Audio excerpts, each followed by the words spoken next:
Some mornings arrive with the weight of wrongness before you even open your eyes. Carol Morrison learned this on October 13th, 1984, when she walked past her daughter's bedroom at 6:15 and noticed the door standing exactly as it had the night before. Still open 3 inches, the bed inside still perfectly made, with its yellow comforter pulled tight across the mattress. Jennifer hadn't come home. The breakfast table held 4 chairs, but only 3 would be filled that morning. And Carol understood, in the way mothers understand such things, that something terrible had entered their lives during the night hours while she slept, something that would never leave. The realization came in stages, the way understanding often does when the mind resists accepting what the eyes already see. Carol stood in the doorway of Jennifer's room with her hand still on the doorknob, looking at the untouched bed. The closed textbooks stacked neatly on the desk beside a half-finished chemistry assignment, the Maple Falls High School pennant hanging above the headboard, Jennifer's letter jacket draped over the chair where she always left it, the white leather sleeves catching the early morning light filtering through curtains. Jennifer had picked out herself 2 summers ago, pale blue with white clouds that she'd insisted reminded her of spring skies. Carol called her daughter's name once, softly, as if Jennifer might somehow be hiding in the small room, might step out from behind the closet door, laughing about an elaborate joke. The silence that answered felt absolute, pressing against her eardrums with physical force. She walked to the window and looked out at the street below, half expecting to see Jennifer walking up the sidewalk, late but safe, with some explanation for why she'd stayed out all night. The street was empty except for Mr. Patterson, 3 houses down, retrieving his morning newspaper, his terrier pulling at the leash in his other hand. Robert Morrison was already awake, sitting at the kitchen table with a cup of coffee and the sports section spread before him, his lumber mill uniform already on, though his shift didn't start until 7:30. He looked up when Carol came down the stairs too quickly, her footsteps loud against the hardwood, her face already telling him something was wrong before she spoke. Jennifer's bed hadn't been slept in, Carol said, the words coming out strange and flat, and Robert set down his coffee cup with careful precision, as if sudden movements might shatter whatever fragile reality they were still inhabiting. They checked the bathroom, the basement, the garage where Robert's pickup truck sat beside Carol's sedan, both vehicles present and accounted for.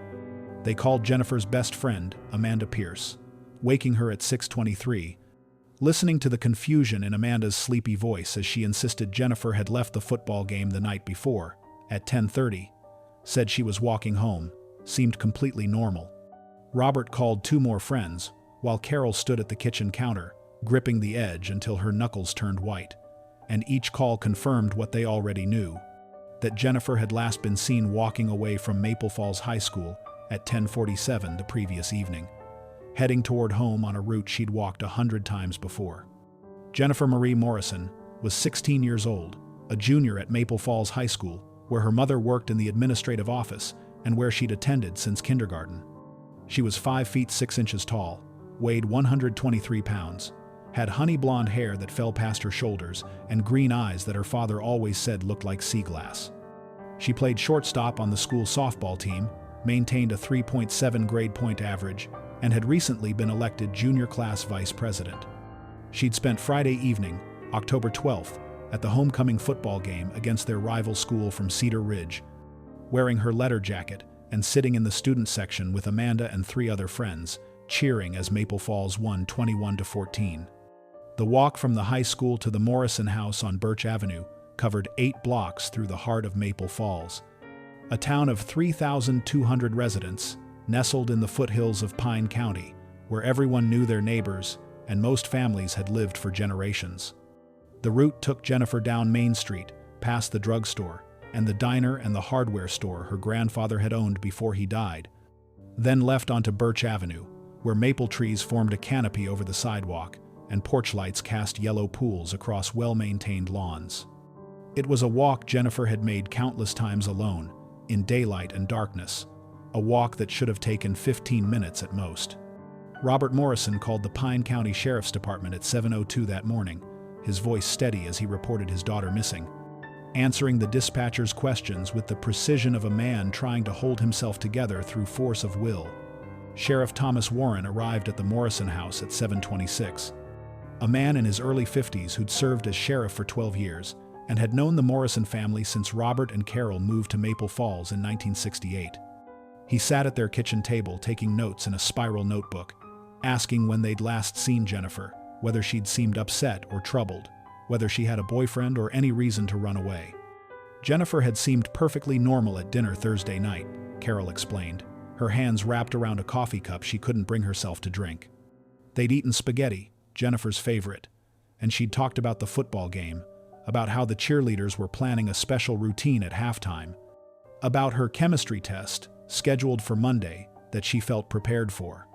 She'd done the dishes without being asked, kissed both parents goodnight around 9:15, said she was going to read for a while before sleeping. Carol had heard her moving around upstairs until about 10 o'clock, then silence, and Carol had assumed her daughter had gone to bed. But Jennifer hadn't gone to bed. At some point, after her parents fell asleep, she'd changed into jeans and a sweater, put on her letter jacket, and slipped out of the house to meet her friends at the football game.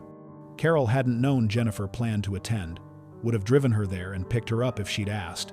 But Jennifer was 16 and increasingly independent, increasingly prone to making her own decisions without consulting her parents about every detail. The realization that she hadn't known where her daughter was going, hadn't known Jennifer left the house, felt like failure now, like some crucial parental duty she'd neglected that had allowed this terrible thing to happen. Sheriff Warren radioed for additional units and organized a search within the hour. Deputies began canvassing the route between the high school and the Morrison house, knocking on doors, asking residents if they'd seen or heard anything unusual the previous night. Volunteers arrived as word spread through Maple Falls, people Carol knew from church and the school and Robert's work at the lumber mill, spreading out in groups to search vacant lots and wooded areas, and anywhere a teenage girl might be. The search dogs arrived by 9:30, German shepherds trained in tracking, who picked up Jennifer's scent at the high school and followed it down Main Street, their handlers letting them work at their own pace while deputies and volunteers walked behind. David Chen had been the last person to see Jennifer Morrison. He was 17, a senior at Maple Falls High, someone Jennifer knew casually through shared classes but wasn't particularly close to. He'd been walking home from the game himself when he'd seen Jennifer at the corner of Main Street and Birch Avenue, standing under the streetlight checking her watch as if deciding whether to keep walking or wait for something. David had called out a greeting, and Jennifer had waved back, said something about hoping her parents were still asleep so she wouldn't get in trouble for sneaking out. She'd seemed cheerful, David told deputies. Maybe a little tired from the long week, but nothing suggesting fear or distress. He'd watched her turn onto Birch Avenue before he continued toward his own house in the opposite direction. The time had been 10:47. David was certain, because he'd checked his own watch to make sure he'd make his midnight curfew. The search dogs tracked Jennifer's scent down Birch Avenue for 3 blocks, then lost the trail near the intersection with Oak Ridge Road, a 2-lane highway that marked the eastern boundary of Maple Falls proper. Beyond Oak Ridge lay farmland and forest, the landscape opening up into the rolling hills that gave Pine County its name. The dogs circled and backtracked, their handlers giving them multiple attempts, but the scent was gone, as if Jennifer had simply vanished from that spot or been picked up by a vehicle that carried her away. Deputies marked the location and began searching the surrounding area on foot, moving through ditches and examining the road surface for any sign of struggle or evidence left behind. By noon on October 13th, more than 100 volunteers were searching for Jennifer Morrison. The local radio station broadcast appeals for information. The small Maple Falls Police Department, normally concerned with traffic citations and the occasional bar fight, found itself coordinating a major investigation with resources stretched beyond capacity. Sheriff Warren called the state police for assistance, and by early afternoon, investigators arrived with additional search dogs and equipment, transforming the Morrison house into a command center where maps were spread across the dining room table and phones rang constantly with reported sightings that needed verification. A witness emerged from the canvas. Frank Delacroix, 58 years old, owned the Texaco station on Oak Ridge Road, the last commercial establishment before the highway stretched into rural territory. He'd been working the evening shift October 12th, manning the station alone as he did most nights, reading a paperback western between customers. He remembered a dark-colored pickup truck pulling in around 11 o'clock, maybe 11:15, hard to be precise because the station wasn't busy that time of night. The driver hadn't come inside, had paid for gas at the pump with cash, pulling away after filling the tank.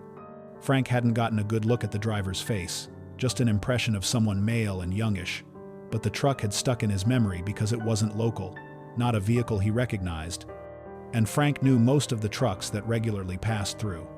The description was frustratingly vague, dark-colored, possibly blue or black, difficult to tell under the orange glow of the station's lights. A Chevrolet or Ford, 1970s model based on the body style, with some rust visible on the rear quarter panel. No license plate number, no distinctive markings beyond what might have been a dent in the rear bumper, though Frank couldn't swear to that detail. The truck had headed north on Oak Ridge Road after leaving the station, away from Maple Falls, toward the network of farm roads and Forest Service routes that crisscrossed the hills. It wasn't much, but it was something, a thread investigators could pull, even as they acknowledged how many dark-colored pickup trucks existed in Pine County and the surrounding region. The search continued through the weekend, expanding in concentric circles from the point where the dogs lost Jennifer's scent. Volunteers walked shoulder to shoulder through cornfields ready for harvest, pushed through brambles in wooded areas where sunlight barely penetrated, checked abandoned buildings and drainage culverts, and anywhere a body might be concealed. The word body wasn't spoken aloud in front of Carol and Robert Morrison, but everyone understood what they were searching for after the first 48 hours passed, what the statistics said about missing teenage girls, and the likelihood of finding them alive. By Monday, October 15th, the story had spread beyond Pine County. Television news crews from the state capitol arrived, setting up cameras outside the Morrison house and interviewing neighbors about the kind of girl Jennifer had been, the kind of town Maple Falls was, expressing shock and sympathy in practiced tones that made Carol want to scream. Jennifer's face appeared on the evening news, her junior year school photo showing her smiling in a blue sweater, looking younger than 16, looking like every parent's daughter. The tip line established by the sheriff's department began receiving calls, dozens at first, then hundreds. People reporting suspicious vehicles or suspicious neighbors or suspicious memories that might mean nothing or might mean everything. The Federal Bureau of Investigation became involved on October 16th when Sheriff Warren formally requested assistance, acknowledging his department lacked the resources and expertise for an investigation of this magnitude. Special Agent David Brennan arrived from the field office in the state capitol, bringing with him a team of investigators and the Bureau's protocols for handling missing children cases.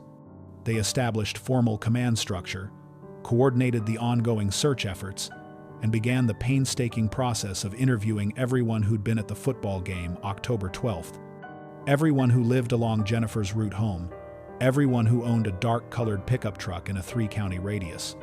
The profile they developed suggested someone local or at least familiar with Maple Falls, someone who knew the area well enough to know where Oak Ridge Road led, where bodies could be hidden in the vast stretches of forest and farmland surrounding the town. The abduction appeared opportunistic rather than planned, a crime of chance committed by someone who'd seen Jennifer walking alone and made a split-second decision. The lack of witnesses, despite the location near residential areas, suggested either extreme luck or knowledge of sightlines and timing, an understanding of when streets would be empty and when opportunities might arise. Robert Morrison stopped going to work at the lumber mill. Carol took indefinite leave from her job at the school. They sat in their living room day after day while investigators came and went, while volunteers organized new search parties, while the media attention gradually shifted to other stories, and the daily phone calls reporting possible sightings decreased from dozens to a handful, to eventually just one or two desperate voices, insisting they'd seen Jennifer in a grocery store parking lot 3 states away or getting into a car at a highway rest stop. Each call required follow-up, each lead needed investigation, but the hard truth was becoming unavoidable as October became November and the autumn leaves fell from the maple trees lining Birch Avenue. The massive grid search that had mobilized hundreds of volunteers concluded on November 2nd after covering more than 50 square miles of terrain surrounding Maple Falls. The search dogs had been deployed repeatedly. Helicopters had flown search patterns using thermal imaging cameras. Dive teams had checked the quarry lake 5 miles north of town, where teenagers sometimes swam in summer. They found nothing. No body, no clothing, no physical evidence suggesting what had happened to Jennifer Morrison after David Chen watched her turn onto Birch Avenue at 10:47 on the night of October 12th.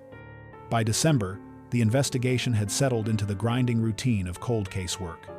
Detectives continued following leads as they emerged, continued interviewing potential witnesses, continued searching for the dark-colored pickup truck that might have been blue or black, might have been a Chevrolet or Ford, might have had a dent in the rear bumper, or might not have. The file grew thicker with witness statements and search reports and dead-end leads that went nowhere. Christmas arrived with Jennifer's stocking hanging beside her brother's on the fireplace mantel in the Morrison house. A ritual Carol insisted on maintaining because she couldn't accept that her daughter wasn't coming home, couldn't acknowledge what everyone else had begun to believe. Sheriff Warren kept Jennifer's case on his desk where he'd see it every morning when he arrived at the office. He'd promised Carol and Robert Morrison that he wouldn't stop looking, wouldn't let their daughter become just another file in a cabinet drawer. And he meant it, even as he understood the reality of cases like this. Without physical evidence, without witnesses, without anything beyond a vague description of a truck that might not even be connected to Jennifer's disappearance, the investigation had nowhere to go. They were waiting for something to break, waiting for someone to talk, waiting for the one piece of information that would transform speculation into certainty. The town of Maple Falls tried to return to normal as winter settled over Pine County, but normal felt like a mask everyone wore uncomfortably, a pretense that couldn't quite hide the fundamental change Jennifer's disappearance had created. Parents no longer let their children walk alone after dark. The high school established new rules requiring students to check out with supervision before leaving campus events. The easy trust that had defined small-town life eroded, replaced by suspicion and wariness, by the understanding that terrible things could happen anywhere, even in places that had always felt safe. Jennifer Morrison's empty chair at her family's breakfast table had become a symbol of loss that extended beyond one family, that touched everyone in Maple Falls, who had to accept that one of their own had vanished without explanation and might never be found. Christmas 1984 arrived with snow falling soft and silent over Maple Falls, accumulating on rooftops and bare tree branches, and the streets where Jennifer Morrison had walked 6,000 times in her 16 years. Carol Morrison hung her daughter's stocking on the fireplace mantel beside her son Michael's, both of them red felt with white trim that Carol had sewn herself when the children were small.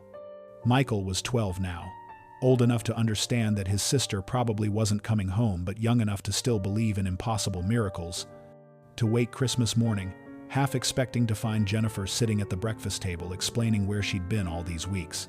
The stocking hung empty. Robert Morrison sat in his armchair staring at the Christmas tree lights, blurring into colored smears as tears he couldn't control ran down his face. He'd returned to work at the lumber mill in late November because they needed the income, and because sitting at home waiting for phone calls that never came was slowly destroying him from the inside. His coworkers had been kind at first, offering condolences and asking if there was news, but eventually the questions stopped, and an uncomfortable silence developed around him. People unsure what to say to a man whose daughter had vanished, whose grief had no resolution or endpoint. He worked his shifts cutting lumber with mechanical precision, came home exhausted, ate dinner without tasting it, and fell into sleep, where nightmares showed him Jennifer's face in endless variations of terror and pleading. Carol had not returned to her job at the school. She couldn't imagine walking those hallways where Jennifer had walked, sitting in the administrative office where she'd see other people's daughters every day, living and whole and thoughtlessly taking for granted their safety. She spent her days at home maintaining Jennifer's bedroom exactly as it had been, dusting the furniture and straightening the already straight comforter, preserving a shrine to a girl who existed now only in photographs and memory. Friends from church brought casseroles and offered prayers and eventually stopped coming when Carol's grief proved too large and too permanent for their comfort. The town was ready to move forward. Carol Morrison would never move forward. She existed in a state of suspension, waiting for information that might not arrive in her lifetime. Sheriff Thomas Warren retired in April 1991 after 20 years of service, the last 7 years haunted by the Jennifer Morrison case that had defined his final term in office and remained unsolved despite thousands of investigator hours and hundreds of leads followed to dead ends. He'd kept his promise to Carol Morrison, had never let the case file gather dust, had personally reviewed every piece of evidence, monthly searching for something they'd missed. But 7 years of searching had yielded nothing beyond questions.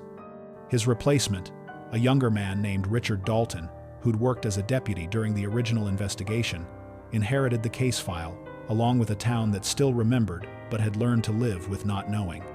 Detective Sarah Mitchell joined the Pine County Sheriff's Department in 1992, 26 years old, and fresh from the State Police Academy, assigned to work under Sheriff Dalton in a department that handled perhaps 24 serious crimes annually. The Jennifer Morrison case was the first file Dalton showed her, explaining that every detective who worked in Pine County carried this burden, this obligation to a girl who disappeared before Mitchell was born, and to parents who still called the department every few weeks asking if there was news. Mitchell took the file home that first week and read it cover to cover, studying the witness statements and search reports and photographs of a smiling teenage girl who looked not unlike Mitchell herself at that age. The leads continued arriving sporadically through the 1990s, each one requiring investigation even when probability suggested futility. A hiker found a torn piece of denim fabric in the woods 15 miles northeast of Maple Falls in August 1987, caught on brambles near a creek where teenagers sometimes partied. The fabric was tested, analyzed, compared to clothing Jennifer had owned. The denim didn't match any of Jennifer's known garments, was determined to be from a different manufacturer entirely, was filed away as unrelated evidence. But Carol Morrison had allowed herself 3 days of hope before the results came back, 3 days of believing they'd finally found something, and the disappointment when the fabric proved meaningless had sent her into depression that required medication to manage. An anonymous caller contacted the Sheriff's Department in February 1993, claiming a drifter who'd worked at the lumber mill in 1984 had made drunken comments about knowing what happened to that Morrison girl. Detective Mitchell tracked down the man, James Reeves, finding him living in a trailer park 80 miles away, unemployed and drinking himself toward early death. Reeves, submitted to questioning, seemed genuinely confused about the accusation, provided alibis for October 1984 that checked out. He'd been fired from the mill in September that year for missing too many shifts, had moved to Montana with his girlfriend, could produce witnesses who confirmed his whereabouts. The anonymous tip had been malicious or mistaken, another dead end in a case that seemed constructed entirely of dead ends. The most agonizing false hope came in June 1998, when a 15-year-old girl named Rachel Simmons disappeared in Cedar Ridge, the town 30 miles from Maple Falls, where Jennifer's high school had played its final football game. The similarities were striking enough to generate immediate speculation about a serial predator, someone who'd killed Jennifer Morrison and remained free to kill again 14 years later. The media descended on Pine County with renewed intensity, dredging up Jennifer's story and forcing the Morrison family back into public attention they'd never wanted. Detective Mitchell worked 18-hour days, coordinating with Cedar Ridge investigators, comparing details of both disappearances, searching for connections that might finally break Jennifer's case open. Rachel Simmons was found alive 4 days later, hiding at her boyfriend's apartment, having run away after an argument with her parents about her failing grades. The relief that should have accompanied finding Rachel alive was complicated by the Morrison family's devastation, the renewed hope that had been offered and then brutally withdrawn. Carol Morrison collapsed when she heard the news, was hospitalized for exhaustion and dehydration, spent a week in psychiatric care, being treated for depression that had festered untreated for 14 years. The doctors explained that Carol was suffering from what they called ambiguous loss, grief without closure, unable to properly mourn because Jennifer's fate remained unknown. They prescribed medication and therapy and rest, but couldn't prescribe what Carol actually needed, which was her daughter returned, or at minimum the knowledge of where her daughter's body lay. Robert Morrison died on March 17, 2006, at the age of 63. The official cause was myocardial infarction, a massive heart attack that killed him while he slept beside Carol in the bed they'd shared for 38 years. But everyone who knew him understood that Robert had died of a broken heart, that 22 years of not knowing what happened to Jennifer had weakened something essential inside him until it finally gave out. His funeral was well attended, the lumber mill closing for the afternoon so workers could pay respects to a man they'd known for nearly 4 decades. Carol sat in the front pew at Maple Falls Community Church, 58 years old and looking 20 years older, holding Michael's hand while the pastor spoke about faith and reunions in heaven and seeing loved ones again. Carol couldn't believe in heavenly reunions when she didn't know if her daughter was dead or suffering somewhere, couldn't accept comfort from platitudes about God's plan when God's plan had allowed Jennifer to disappear without explanation. Michael Morrison had been 12 years old when his sister vanished, young enough that his memories of Jennifer came wrapped in the golden haze of childhood worship, the little brother who'd adored his older sister and followed her around whenever she'd tolerate his presence. He remembered her teaching him to ride a bicycle in front of their house on Birch Avenue, running beside him with her hand on the seat until she let go and he was riding alone, Jennifer laughing and cheering as he wobbled down the sidewalk. He remembered her helping him with his math homework at the kitchen table, patient even when he couldn't understand fractions, explaining the concepts in different ways until something clicked. He remembered the last time he saw her, Friday evening, October 12, 1984, Jennifer heading upstairs to her room after dinner, calling back goodnight when Michael had yelled it up the stairs. Those memories had shaped his entire adult life in ways both obvious and subtle. Michael became a police officer in Cedar Ridge in 1995, 23 years old, and motivated primarily by his sister's unsolved case, by the desire to prevent other families from experiencing what his family had endured. He was good at the work, thorough and compassionate, the kind of officer who remembered that every case file represented someone's worst day. He married at 28, had 2 daughters by the time he was 33. Named the younger one Jenny over his wife's gentle protests that maybe they shouldn't saddle their daughter with the weight of that connection. But Michael wanted his sister's name to live on, wanted some piece of Jennifer to exist in the world, even if only as a syllable spoken daily with love. He visited his mother weekly, making the 30-mile drive from Cedar Ridge to Maple Falls every Sunday afternoon, sitting with Carol in the house where they'd both grown up and where Jennifer's bedroom remained exactly as it had been in 1984. The room had become a museum, carefully preserved, the letter jacket hanging on the chair, the textbooks still stacked on the desk, the posters of 1980s pop stars yellowing on the walls. Michael's wife, Rebecca, had gently suggested multiple times that Carol should consider boxing up Jennifer's things, that preserving the room like this wasn't healthy, but Carol wouldn't hear it. As long as the room existed unchanged, some part of Jennifer remained.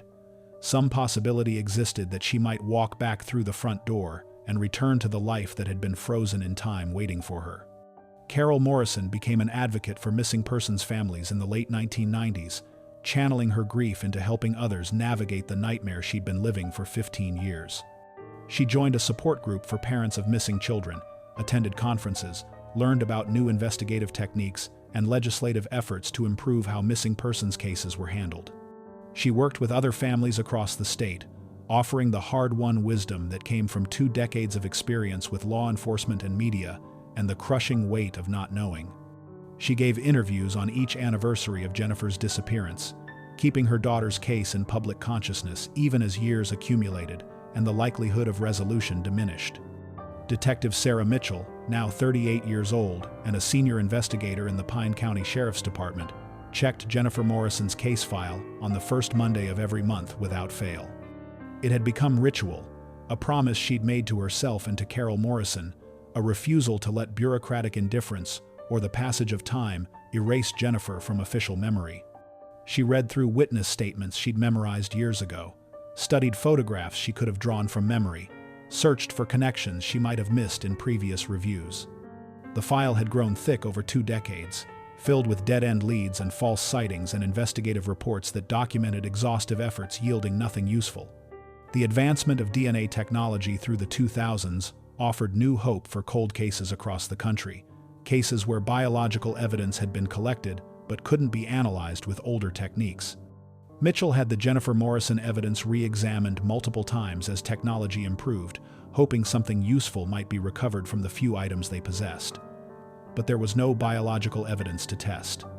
No body had been found, no crime scene had been located, no physical items existed that might contain DNA from Jennifer's attacker. The case existed in a frustrating limbo where modern forensic techniques that had solved countless other cold cases simply couldn't be applied because there was nothing to apply them to. The case was featured on a true crime podcast in late 2015, part of a series examining unsolved disappearances from the 1980s. The podcast host spent 3 episodes detailing Jennifer's story, interviewing Carol Morrison and Michael Morrison and Detective Mitchell, analyzing the evidence and exploring various theories about what might have happened. The podcast generated significant attention. More than 200 tips called into the sheriff's department over the following months, people reporting suspicious relatives or neighbors or strangers they'd encountered 30 years ago, who'd said or done something that seemed potentially relevant in retrospect. Mitchell and 2 other detectives spent 6 months following up on every lead, interviewing people across 3 states, chasing threads that seemed promising initially, but ultimately unraveled into nothing. A man in Oregon claimed his deceased father had confessed to killing a girl in Maple Falls in the 1980s, but the father had been in prison in California during October 1984, couldn't possibly have been involved. A woman in Idaho insisted she'd been held captive by the same person who took Jennifer Morrison, described details that seemed eerily accurate, but investigation revealed she was mentally ill and confabulating memories from true crime shows she'd watched obsessively. By mid-2016, all 200-plus tips had been investigated and cleared, and the case remained exactly where it had been for 32 years, frozen in the terrible space between open and hopeless. The 40th anniversary approached in October 2024. Carol Morrison was 76 years old now, her health declining, her body wearing out even as her mind remained sharp and focused on the daughter she'd last seen at age 16. She'd outlived her husband by 18 years, had watched her son build a life and raise children of his own, had attended countless funerals for friends and family, while her daughter remained missing, neither confirmed dead nor miraculously alive, existing in the liminal space that made grief impossible to complete. She gave her usual interview to the local newspaper on the anniversary, October 12th, speaking about Jennifer in present tense, as she always did, describing her daughter's love of softball and chemistry, and the dream of attending college that would never be realized. Detective Mitchell sat in Carol's living room that anniversary afternoon, drinking tea and looking at photographs spread across the coffee table. Images of Jennifer at various ages that Carol had compiled into albums she showed to anyone willing to look. Mitchell was 58 now, 3 years from retirement, and she knew with painful certainty that she would leave the Pine County Sheriff's Department without solving the case that had defined her career. She'd given it everything she had followed every lead no matter how improbable, had refused to let the file gather dust or Jennifer Morrison become just a statistic. But effort and dedication couldn't overcome the fundamental problem that there was simply no evidence to work with, no thread to pull that might unravel the mystery of what happened on October 12, 1984. Carol Morrison confessed to Mitchell something she'd never admitted aloud, that she feared dying without knowing where Jennifer was, that the thought of leaving this world with her daughter's fate unresolved felt unbearable beyond description. Mitchell held the older woman's hand, unable to offer false hope or empty reassurance, could only promise that the investigation would continue even after Mitchell retired, that someone would always be checking that file, that Jennifer would not be forgotten. It was cold comfort, but it was all Mitchell could offer, all anyone could offer to a woman who'd spent 40 years waiting for a phone call that might never come. The excavator's bucket hit something that wasn't dirt on March 14, 2024, at approximately 2:30 in the afternoon. Marcus Webb had been operating heavy machinery for 23 years, long enough to know the difference between soil and rock and the particular resistance that meant he'd struck something that didn't belong 8 miles outside Maple Falls, on what used to be the Hutchins farm. He shut down the engine and climbed from the cab, walking over to examine the trench he'd been digging for the foundation of what would eventually become the Pinewood Acres subdivision, 32 homes on land that had sat empty and abandoned for nearly 3 decades.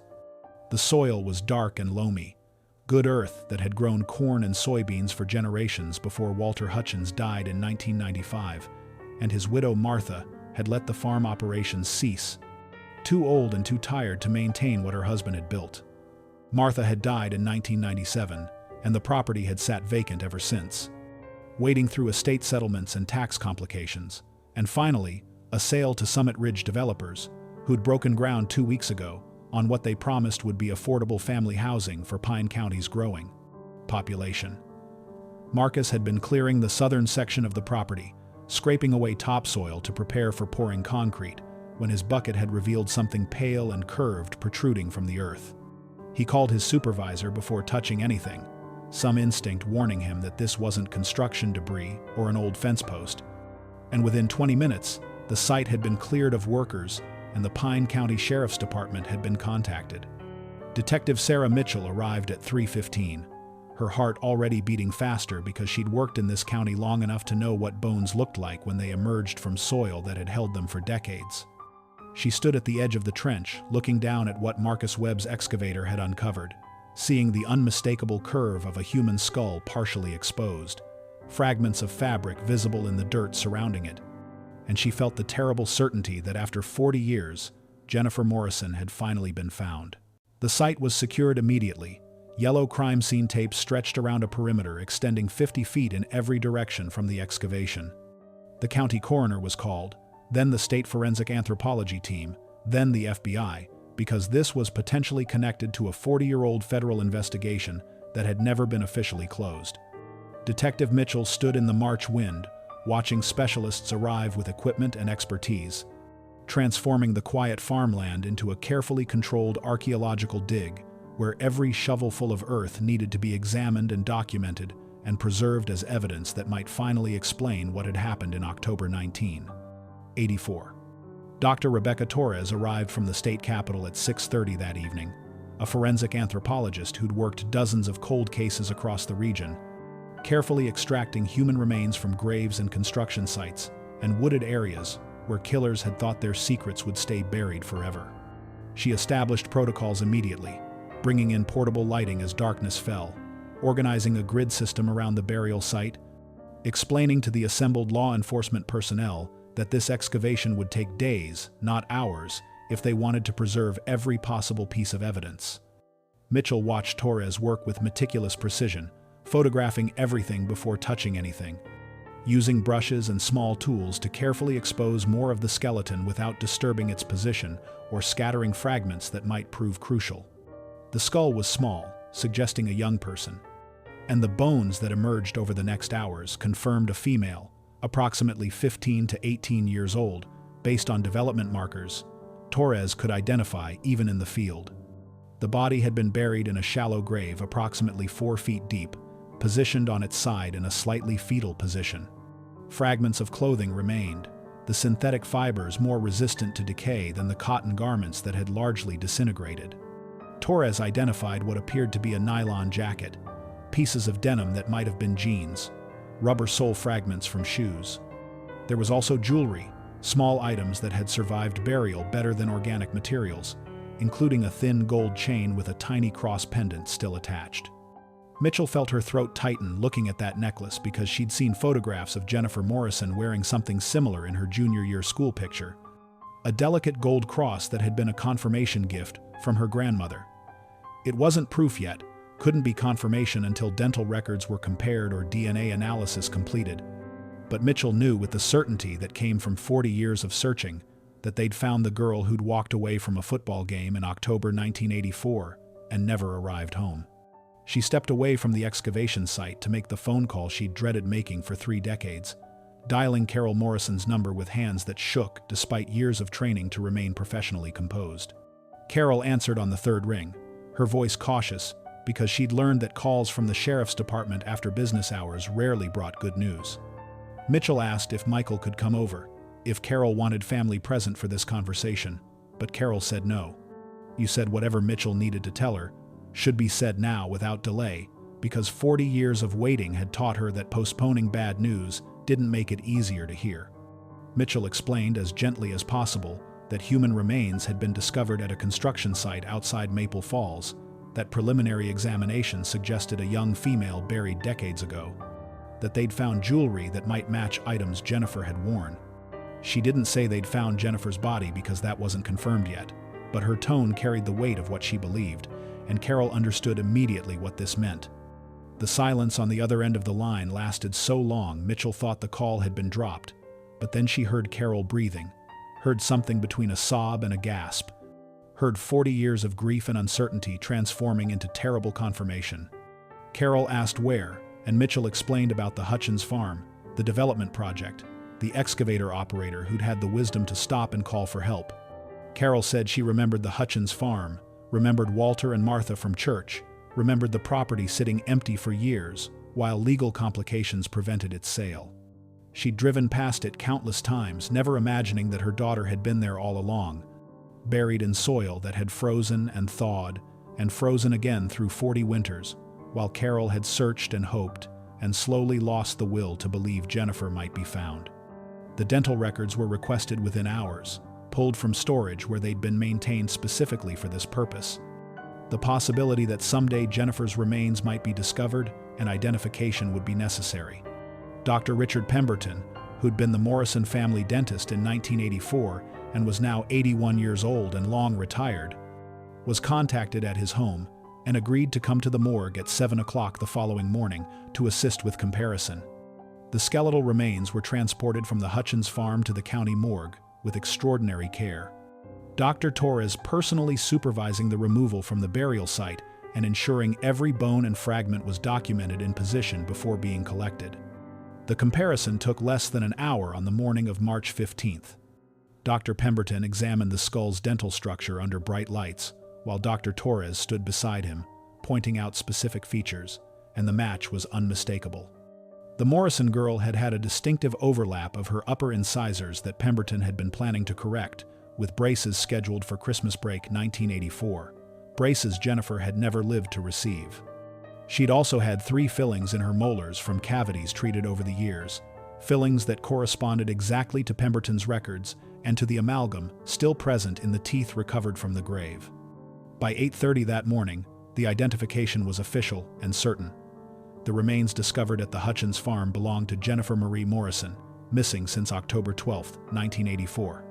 DNA analysis would be conducted as well, both for additional confirmation and because genetic material from Jennifer's bones might be compared to DNA from any potential suspects once the investigation identified who'd killed her.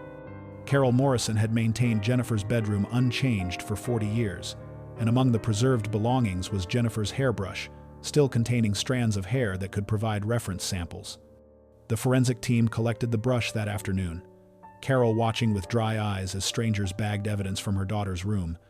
This shrine she'd maintained through 4 decades, finally serving its purpose as a source of material that would help identify Jennifer's killer.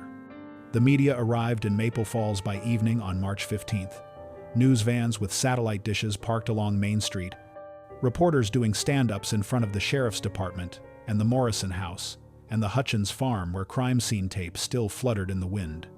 The story had everything media loved, a decades-old mystery finally solved, a community that had never forgotten, a mother who'd waited 40 years for answers.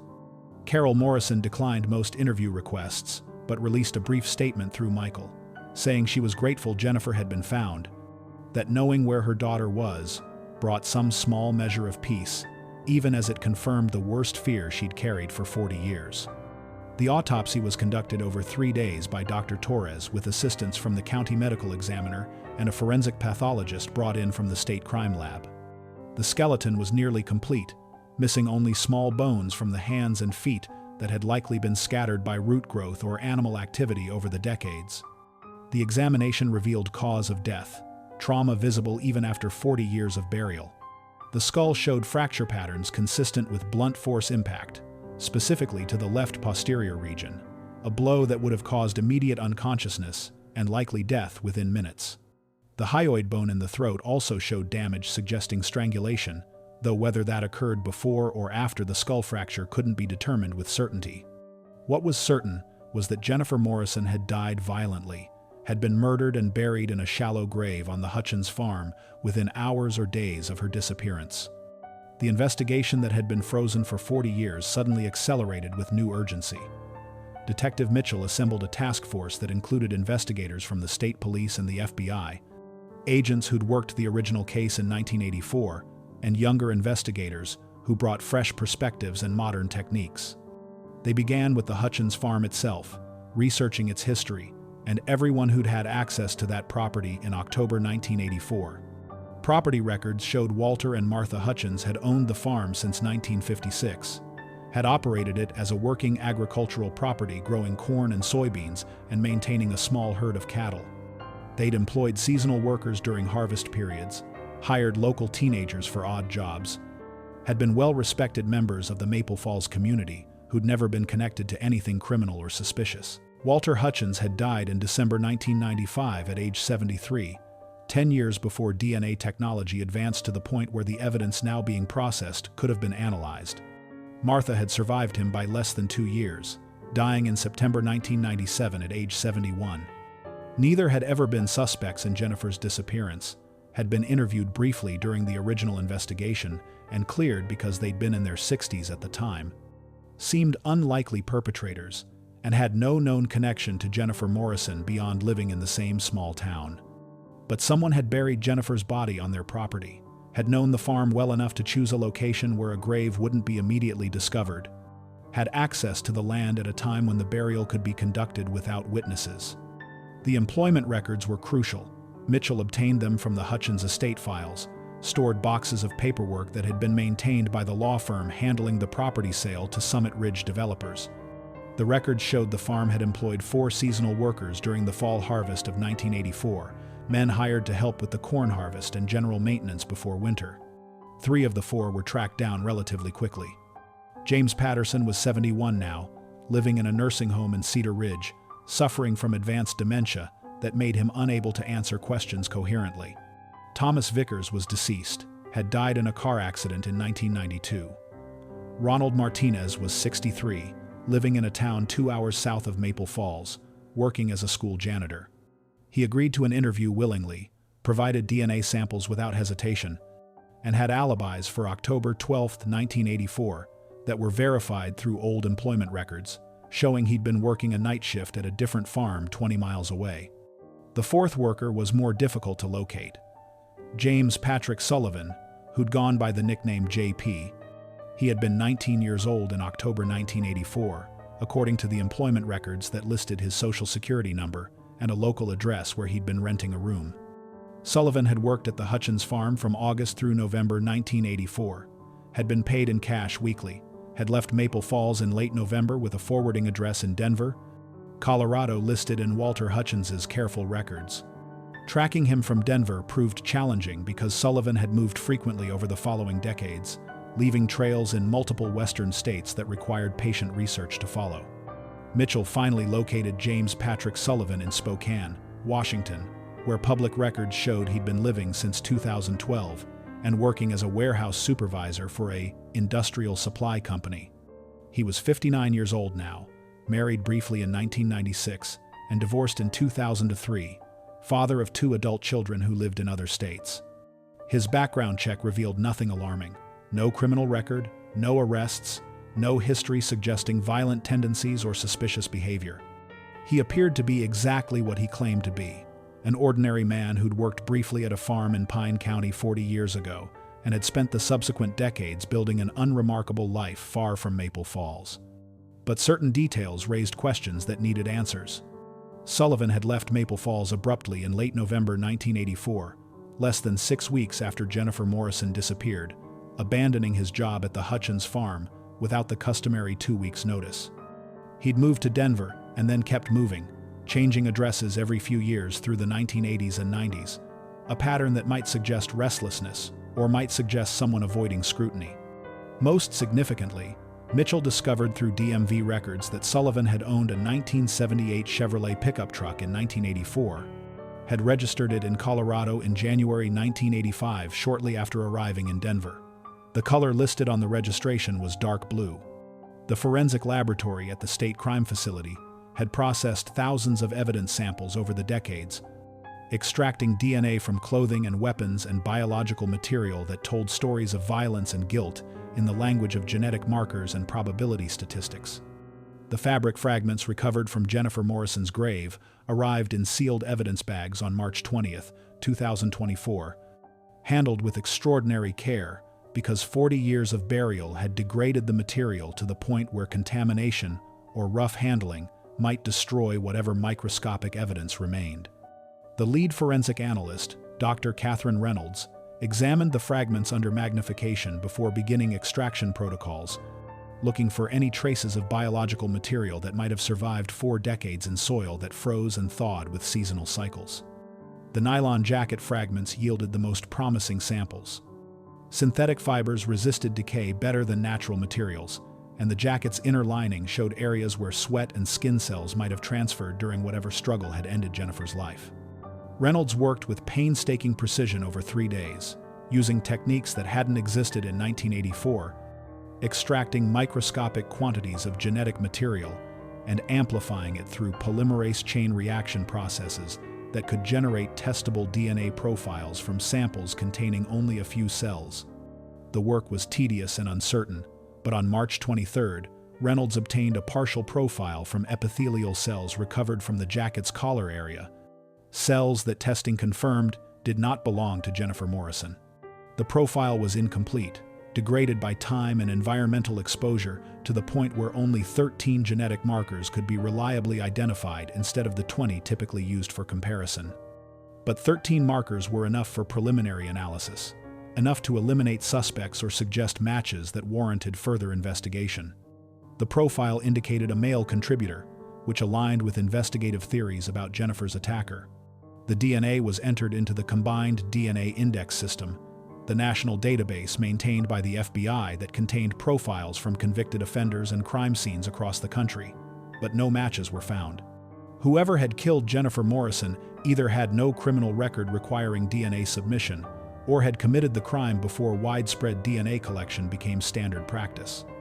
Detective Mitchell received the DNA results on March 25th and immediately initiated contact with James Patrick Sullivan in Spokane, Washington.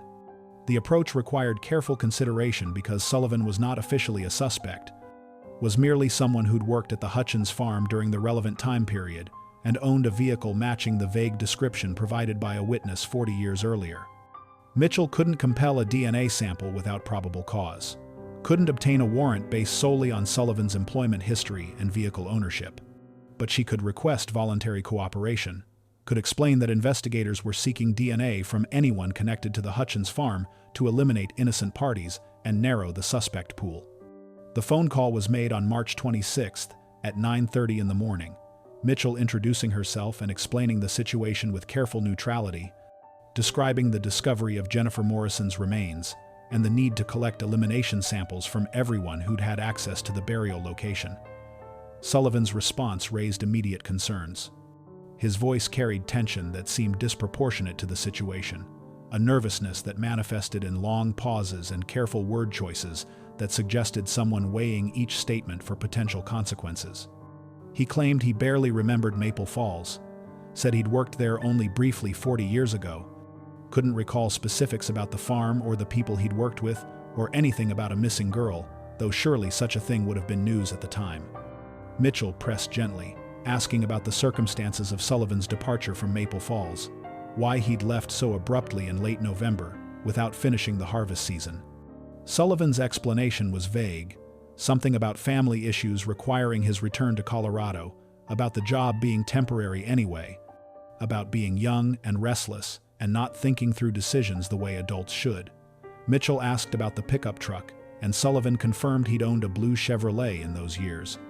He said he'd sold it in Denver in January 1985 because it needed expensive repairs he couldn't afford.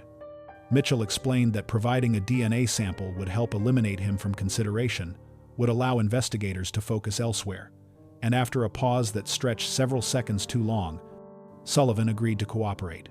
The DNA collection kit was sent overnight to Sullivan's address in Spokane, with instructions for visiting a local police station where officers could supervise the cheek swab procedure and ensure proper chain of custody. Sullivan went to the Spokane Police Department on March 28th, provided the sample as promised, made small talk with the officers about the weather and the strange experience of being connected to a 40-year-old murder case. The officers noted in their report that Sullivan seemed cooperative but anxious, asked multiple questions about how the DNA would be used and whether providing a sample meant he was considered a suspect. The sample was shipped back to the state crime lab that same day, arriving on March 29th for comparison analysis.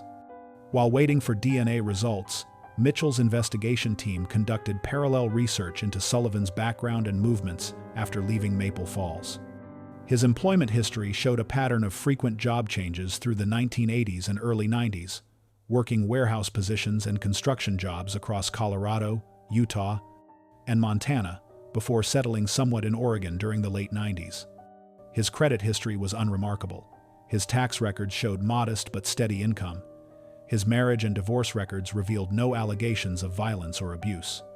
On paper, James Patrick Sullivan appeared to be exactly what he claimed, an ordinary working-class man who drifted through various jobs and locations before finding stability in middle age. But other details suggested something less benign. Mitchell located Sullivan's ex-wife, Catherine Sullivan, who'd divorced him in 2003 after 7 years of marriage. Catherine agreed to a phone interview and described a husband who'd been emotionally distant and prone to unexplained mood shifts, who'd refused to discuss his past or maintain connections with anyone from before they'd met.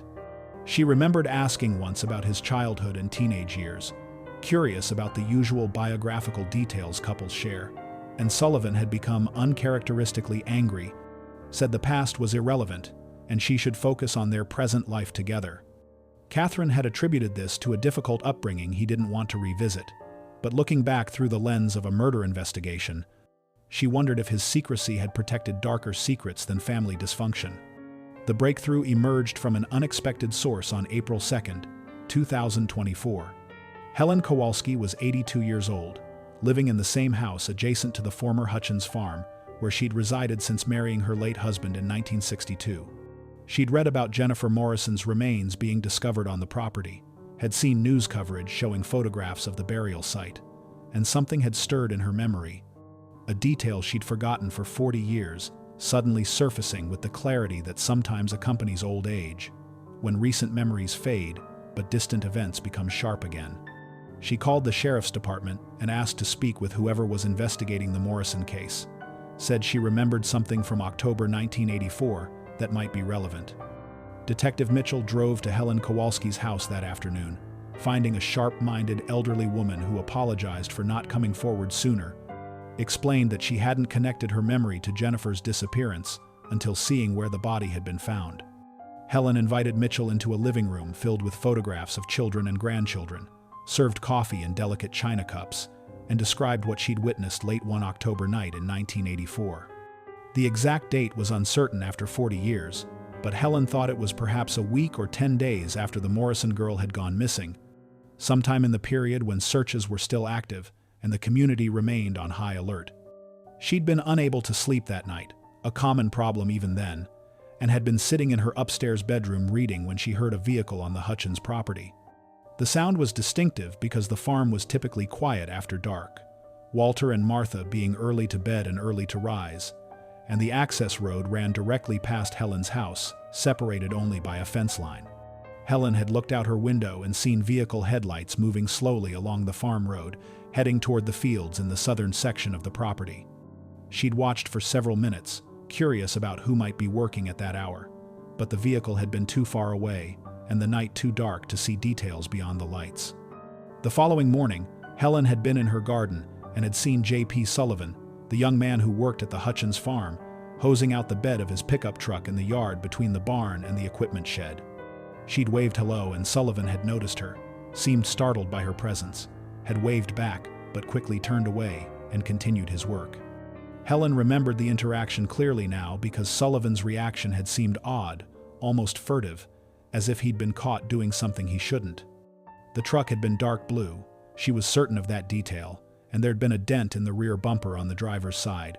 Damage Sullivan had mentioned resulted from backing into a fence post. Mitchell felt electricity run through her listening to this account, recognizing how these details connected to the investigative timeline. If Helen had heard a vehicle on the farm a week to 10 days after Jennifer's disappearance, that would place it around October 19th or 20th, 1984.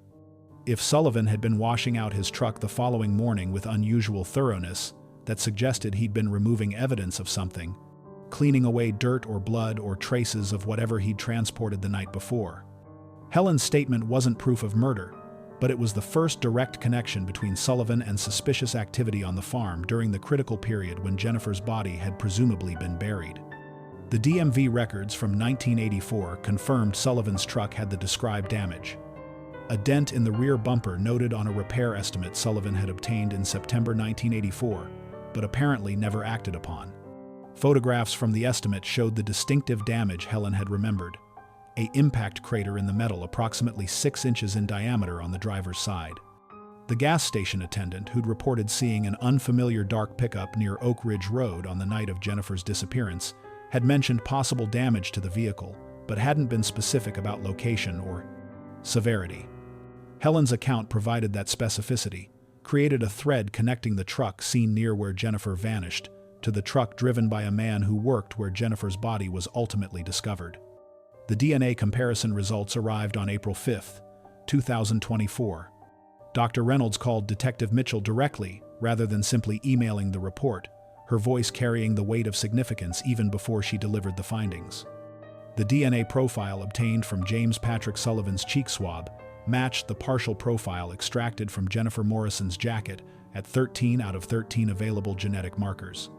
The probability of this match occurring by random chance was calculated at 1 in 9.7 million, statistical certainty that exceeded the threshold required for legal proceedings. Sullivan's DNA was on Jennifer's clothing, 40-year-old genetic evidence that had survived burial and degradation to finally identify her killer. Mitchell obtained an arrest warrant within hours, working with prosecutors to document probable cause through the DNA evidence. Helen Kowalski's testimony, Sullivan's vehicle ownership, and his abrupt departure from Maple Falls weeks after the murder. The Spokane Police Department was contacted and briefed on the case, asked to coordinate Sullivan's arrest with FBI agents who would handle extradition back to Pine County. The arrest was planned for the morning of April 8th, giving investigators time to prepare for the interrogation that would follow and to notify Carol Morrison that after 40 years, the man who killed her daughter had been identified and would face justice. Carol received the call on April 7th, Detective Mitchell delivering news she'd waited 4 decades to hear. The killer had been found, had been identified through DNA evidence that proved beyond doubt his guilt, would be arrested within 24 hours, and charged with Jennifer's murder. Carol sat in her living room holding the phone with both hands, 82 years old and feeling every one of those years, feeling the weight of 40 years of not knowing finally lifting, even as new grief rushed in to fill the space. She'd imagined this moment countless times, had rehearsed in her mind how she might feel when Jennifer's killer was finally caught, but the reality was more complex than imagination had prepared her for. Relief and rage and grief and exhaustion all competed for dominance, leaving her emotionally overwhelmed and unable to speak for nearly a minute while Mitchell waited patiently on the other end of the line. Michael Morrison drove to Maple Falls that evening, sitting with his mother in the house where they'd both lived when Jennifer disappeared, looking at photographs from 40 years ago when they'd been a complete family. Carol showed him the letter jacket hanging in Jennifer's preserved bedroom, explained that it had been returned from evidence along with the other items recovered from the grave, everything they'd been allowed to keep now that DNA analysis was complete. Michael held the jacket carefully, this tangible connection to the sister he'd lost at age 12, and felt tears he hadn't cried in years running down his face. His own daughters were teenagers now, close to the age Jennifer had been when she died, and the thought of losing them the way his parents had lost Jennifer made breathing difficult. The arrest occurred at 6:45 on the morning of April 8, 2024. Spokane police officers, accompanied by FBI Special Agent Marcus Webb, arrived at Sullivan's apartment building, a modest complex in a working-class neighborhood where Sullivan had lived for 12 years. Sullivan answered the door in pajamas, seemed unsurprised to see law enforcement despite the early hour, as if he'd been expecting this moment since providing his DNA sample.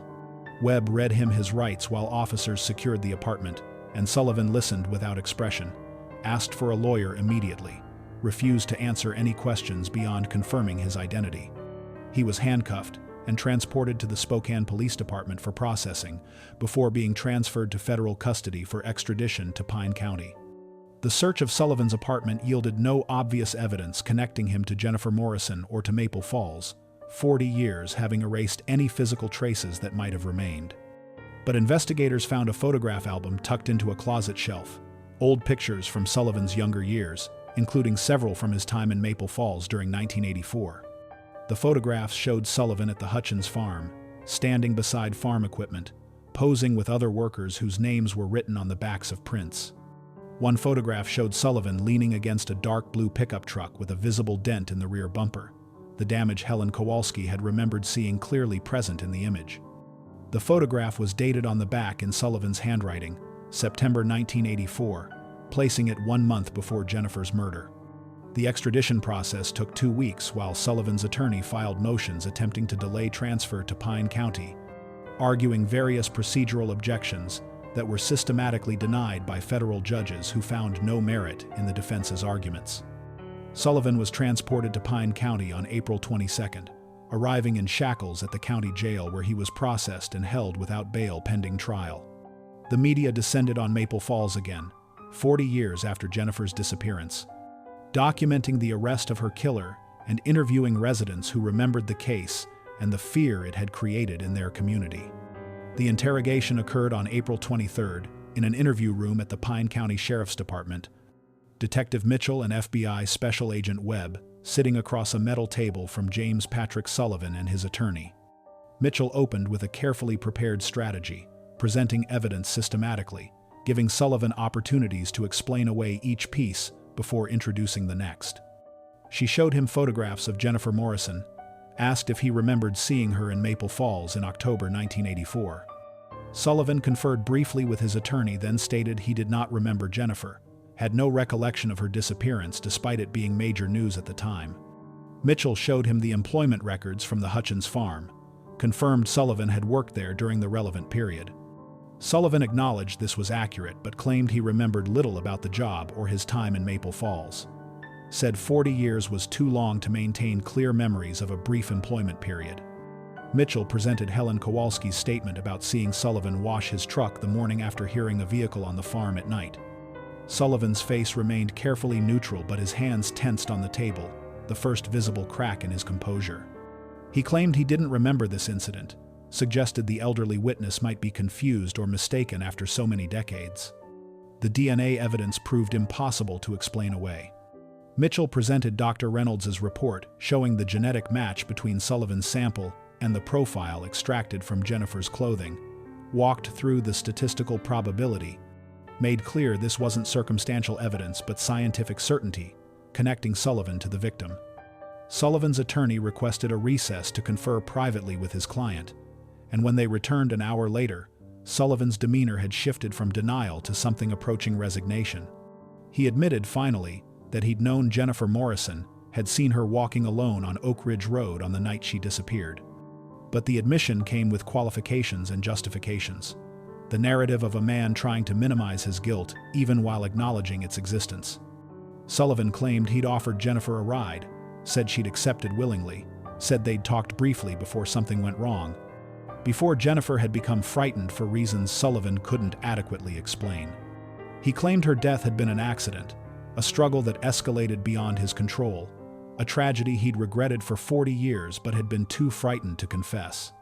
Mitchell pressed for details, asked how accidentally killing someone led to burying the body in a carefully concealed grave on property Sullivan had access to, how accident explained the blunt force trauma and strangulation documented in the autopsy report.